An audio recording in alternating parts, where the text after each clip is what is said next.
Indian defence ministry ने एक बहुत बड़ा अमाउंट अप्रूव किया है हाल ही में, एक दो रोज पहले, आर्मी, नेवी, एयरफोर्स और कोस्ट गार्ड्स के लिए मुख्तलिफ इक्विपमेंट्स खरीदने के लिए।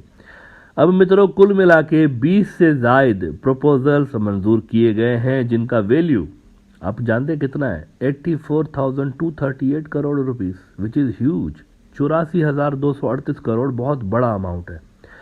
राजनाथ सिंह साहब ने इन प्रपोजल्स को अप्रूव किया है। अब इसमें इंडिया क्या क्या चीज़ें खरीदने वाला है, कहाँ कहाँ पर पैसा लगने वाला है, ये पैसा किसकी जेब में, किसके अकाउंट्स में जाएगा, इसकी डिटेल्स कुछ यूँ है कि एक तो इंडियन नेवी का प्रोजेक्ट है जिसे कहते हैं प्रोजेक्ट जोरावर। ये मेन प्रोजेक्ट है जिसके लिए सबसे ज़्यादा पैसा मेरे ख्याल से जहाँ पर अलोकेट किया जाएगा वो ये है प्रोजेक्ट जोरावर। इसके लिए इंडिया को 16,000 करोड़ रुपए जो है वो खर्च करने पड़ेंगे और उन्होंने अप्रूवल दिया है इसका। अब प्रोजेक्ट जोरावर ये है कि लद्दाख के सख्त मौसम और मुश्किल टेरेन में चाइना को फेस करने के लिए इंडिया के पास कोई ढंग के टैंक नहीं है, व्हीकल्स नहीं है। जितने भी इंडियन टैंक थे वो एक तो बहुत ज़्यादा हैवी थे। मिसाल के तौर पर अभी जो लेटेस्ट इंडिया ने टैंक बनाया था अर्जुन, अब अर्जुन जो है वो बहुत हैवी टैंक है। इसको तो एक तो एयरलिफ्ट करना बड़ा मुश्किल है, दूसरा ये कि लद्दाख की जो मौसम है उसमें इसकी इफेक्टिवनेस इतनी नहीं है। इंडिया के पास रशियन टैंक्स हैं, वो उन्होंने डिप्लॉय किए हुए हैं। तो इसके लिए फिर देखें बीजेपी ने इमरजेंसी बेसिस पे, क्योंकि ज़्यादा चाहिए ना, तो इमरजेंसी बेसिस पे उन्होंने दूसरे मुल्कों से अच्छे टैंक्स लेने की बजाय खुद इस तरह के टैंक्स बनाने का फैसला किया हुआ है। The idea is to support Indian companies through this project. हालांकि ये भी बात दुरुस्त है कि they do not have the experience. Indian companies जो हैं उनके पास एक्सपीरियंस नहीं है इस तरह के टैंक्स बनाने के लिए, लेकिन फिर भी ये रिस्क लिया गया है और प्रोजेक्ट जोरावर पे काम ज़ोरों शोर से शुरू कर दिया गया है।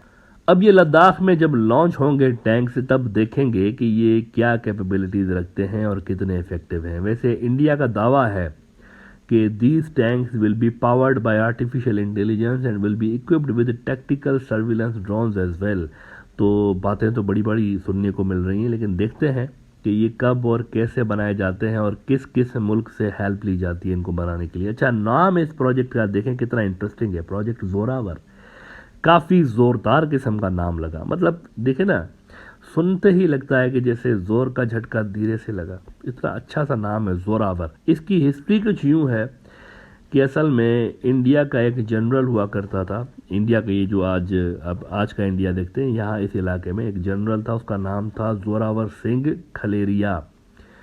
तो खलेरिया भाई जो था वो उस वक्त जम्मू का राजा था, राजा गुलाब सिंह, जिसने जम्मू पे कब्ज़ा किया हुआ था। तो राजा गुलाब सिंह के अंडर में जोरावर सिंह काम करता था, उसका फौजी था। 18th सेंचुरी की बात बता रहा हूँ आपको, ये 18वीं सदी की, ये जो सेंचुरी ऑफ ह्यूमिलिएशन थी चाइना की, उस ज़माने की बात बता रहा हूँ। तो उस जोरावर सिंह को कॉन्करर ऑफ लद्दाख भी कहते हैं। तो उसके नाम के पीछे असल में ये प्रोजेक्ट शुरू किया गया है, जोरावर, द जोरदार प्रोजेक्ट जोरावर।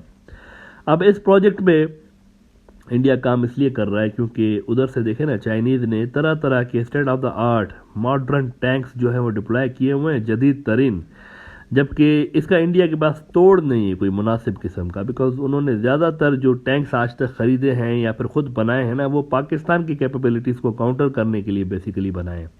तो चाइना तो एक नेक्स्ट लेवल की चीज़ है ना। रूसी टैंक ज़रूर इंडिया ने लद्दाख में, जैसा कि मैंने आपको बताया, कि फ़िलहाल उन्होंने काम चलाने के लिए डिप्लॉय कर रखे हैं। अर्जुन जो वहाँ पर इन्होंने बनाया था वो काम नहीं आया। लाइट जो टैंक्स होते हैं ना, असल में वो मूवमेंट तेज़ करते हैं, तो वहाँ पर वो चाहिए। लद्दाख की जो टेरेन है वहाँ पर लाइट टैंक चाहिए, ये नहीं चलेगा वहाँ पे भारी भरकम जो टैंक्स होते हैं। अब इस प्रोजेक्ट जोरावर पे एक तो ये पैसा लगाया जा रहा है, लेकिन ये पैसा वेस्ट भी हो सकता है। बहुत रिस्की काम है मेरे हिसाब से, बिकॉज ट्रस्टेड सोर्स से प्रोक्यूरमेंट नहीं हो रही ना। एक होता है ना, आप किसी पुराने तजुर्बेकार कंपनी से ले रहे हैं या मुल्कों से ले रहे हैं जिनकी अच्छे इक्विपमेंट्स होते हैं, तो आपको पता होता है कि यार ये बैटल टेस्टेड भी हैं और फ़लाँ बैटल में फ़लाँ मुल्क ने ये इक्विपमेंट्स लिए थे तो उसका रिज़ल्ट ये हुआ था। तो आपको एक हिस्ट्री पता होती है। हिस्ट्री बड़ा ज़रूरी होती है। किसी भी डिफेंस इक्विपमेंट को परचेज़ करने से पहले ये जाना जाता है कि इसकी परफॉर्मेंस कैसे रही है बैटल के अंदर। तजुर्बे हो रहे हैं बस एक तरह से। और देखें, जंग के हालात में तजुर्बे नहीं हुआ करते। तजुर्बे जो होते हैं ना वो करने चाहिए उस वक्त जब अमन का माहौल हो, आपके पास वक्त होता है।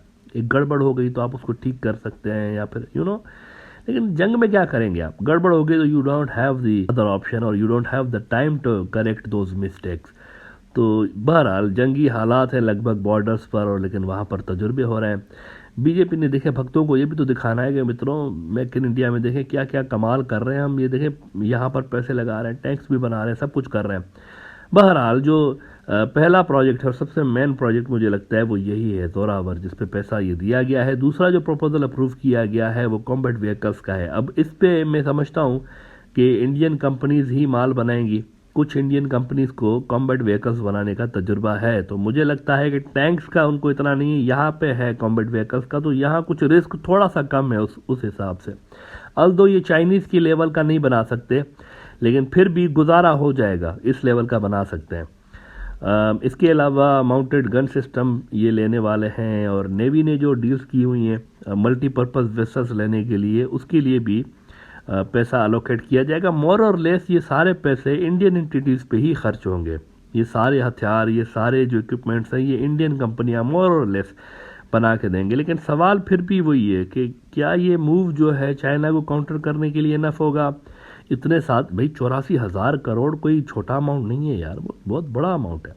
लेकिन क्या ये वैल्यू फॉर मनी इंडिया को मिलेगा? क्या इंडियन जो टेक्नोलॉजी है उस पर इतना ज़्यादा भरोसा किया जा सकता है कि दुनिया की जो अगली सुपर पावर है, बल्कि बहुत सारे एनालिस्ट जो हैं वो तो चाइना को अभी से ही कहते हैं कि ये सुपर पावर बन गया, अमेरिका पीछे हो गया इनके सामने। तो क्या इतनी बड़ी फोर्स के सामने इंडियन टेक्नोलॉजी टिक पाएगी? This is the main question. असल में इंडिजीनियस तो ठीक है, अच्छी सोच अच्छी है, लेकिन देखें ना, ये तो तब किया जाता है ना जब जंगी हालात ना हो। क्या इस वक्त ये चीज़ करना दुरुस्त था, ये फैसला लेना मेक इन इंडिया का? कहीं गलत टाइम पे गलत फैसला तो नहीं लिया गया अच्छी इंटेंशन के साथ? तो ये हमें देखना पड़ेगा कि इंडियन जो इक्विपमेंट्स हैं जो कि खुद ही बनेंगे मुल्क के अंदर, ये कैसा परफॉर्म करते हैं चाइनीज़ के सामने। आप देखें कि मैं आपको छोटा सा उद्घाटन देता हूँ। ये जो व्हीकल्स की मैंने बात की, अभी भी इंडिया के पास जो व्हीकल्स हैं, मिसाल के तौर पर ट्रूप्स की मूवमेंट के लिए भी उनके पास जो गाड़ियां हैं वो इस लेवल की हैं कि उसके अंदर ये भी सिस्टम नहीं है कि फॉग के अंदर ड्राइवर को पता चल सके कि आगे खाई है या नहीं है। बेसिक लेवल की है बिल्कुल, वैसे जैसे बंदा ट्रैक्टर चला रहा है, सिर्फ ये कि उसका मॉडल डिफरेंट है। मतलब ट्रैक्टर वाले को भी धुंध में पता नहीं होता ना कि आगे क्या आने वाला है। तो इस तरह की व्हीकल्स हैं इंडियंस के पास। आपने ये नहीं सुना होगा कि, बहुत कम सुना होगा आपने, अगर सुना भी होगा तो बहुत पहले की न्यूज़ होंगी कि जी चाइनीज़ जो फौजी थे तिब्बत के अंदर, उनकी गाड़ी खाई में गिर गई और वो 20 फौजी मर गए, 16 फौजी मर गए। ऐसा आपने बहुत कम सुना होगा न्यूज़ में। लेकिन इंडिया के अंदर आप देखें कि इस तरह की न्यूज़ तो आती रहती है ना। इससे क्या लग रहा है? इससे लग रहा है कि उनकी जो व्हीकल्स हैं उसमें मॉडर्न सिस्टम्स हैं। फॉग भी होती है तो उनकी व्हीकल्स जो है वो फॉग के दौरान भी उनको नेविगेट करने के लिए और मूवमेंट करने के लिए उनको इनेबल करती हैं। उसके अंदर ये सिस्टम्स लगे हुए होते हैं कि फॉग हो तो भी उनको पता चलता है कि आगे रास्ता क्या है, किस तरह का है, या फिर अगर खाई आ रही हो तो उनको पता चल जाता है कि आगे खाई है। इंडियन जो व्हीकल्स हैं उसके अंदर ये चीज़ें नहीं हैं। आप देखें 2-4 रोज़ पहले क्या हुआ, अभी बल्कि कल सुबह हुआ है, ये जो सिक्किम, नॉर्दर्न सिक्किम में, कल मैंने आपको रात को बताया था ब्रॉडर व्यू के एपिसोड में कि नॉर्दर्न सिक्किम में इंडियन फौज की गाड़ी गिर गई खाई के अंदर। 3 गाड़ियां जा रही थी, जो सबसे पहले गाड़ी जा रही थी खाई आ गई, बेचारे उसको ड्राइवर को पता ही नहीं चला, गाड़ी जो है फुल स्पीड में खाई के अंदर जाके गिरी है। और 20 बंदे थे उसके अंदर, 16 ऑन द स्पॉट जो थे वो एक्सपायर हो गए, और 4 जो थे उनको लकीली, क्योंकि पीछे से गाड़ियाँ आ रही थी तो रेस्क्यू ऑपरेशन फौरी तौर पर शुरू कर दिया गया, उनको एयरलिफ्ट किया गया और उनकी पॉसिबली जान बच जाएगी। और हम वैसे दुआ ही कर सकते हैं कि उनकी जान बच जाए। अनफॉर्चुनेट एक्सीडेंट था इंडियन आर्मी के लिए। तो आप ये देखें ना, इक्विपमेंट्स का फ़र्क होता है। वहाँ पे नहीं हो रहा है इस तरह चाइनीज़ साइड पे, यहाँ पे हो रहा है। तो यहाँ पर भी इंडियन आर्मी को क्या उस तरह के इक्विपमेंट्स मिलेंगे चाइनीज़ की लेवल के? क्योंकि देखें ये बड़ा फैक्टर होता है।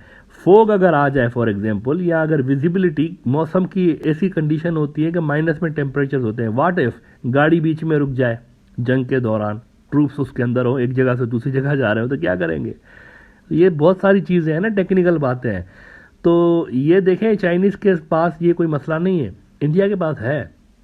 ये इंडियन आर्मी की लिमिटेशंस हैं। लड़ने वाले तो यहाँ भी अच्छे हैं, वहाँ भी अच्छे हैं, लेकिन ये जो फैक्टर है ना, चाइना को एज मुहैया करता है। पहले कहा जाता था कि इंडिया के पास ज़्यादा एज है, पहले इंडियन एयरफोर्स के लिए कहा जाता था कि एज है उनके पास, बिकॉज उनके जो एयर बेसेस हैं शहरों के नज़दीक हैं और सप्लाई लाइन उनकी आसानी के साथ जा सकती है। लेकिन अब चाइना ने वो एज जो है वो कट कर दिया है। अब उन्होंने एक तो एयर बेसेस अपने बड़े ज़बरदस्त किस्म के बना दिए हैं, लंबे अरसे तक वहाँ फाइट करने के लिए एम्यूनेशंस और उसके अंदर जहाज़ और सारा कुछ, ड्रोन, सारा कुछ उन्होंने स्टोर कर सकते हैं। फिर उन्होंने वहाँ पर जो कनेक्टिंग सिस्टम्स हैं, रोड्स हैं, वो बड़े बेहतरीन बना दिए हैं कि शॉर्ट टाइम के अंदर अंदर वहाँ पर सप्लाई पहुँच सकती है। तो उन्होंने वो तो ख़त्म कर दिया ना। अब यहाँ पर ये जो टेक्नोलॉजी का फैक्टर है, यहाँ पे इंडियन आर्मी थोड़ा सा मेरे ख्याल से पीछे है। तो उसके लिए इंडिजीनियस नहीं, ट्रस्टेड सोर्स से बाहर से मंगवाते तो बेहतर था। पैसा तो लगा रहे हैं ना, देखें पैसा तो है, 84,000 करोड़ दे दिया उनको, पैसा तो है ना इसका मतलब, लेकिन गलत तरीके से लग रहा है। आई बिलीव ये वहाँ से लगाते, दूसरी जगह से लेते। मेरे ख्याल से इनको फ्रांस भी दे सकता था, इनको अमेरिकन्स भी दे सकते थे, इनको बहुत सारी कंपनियां दे सकती थी दूसरे मुल्कों की। तो वहाँ से बेहतर होता है इंडियन आर्मी के लिए लेना।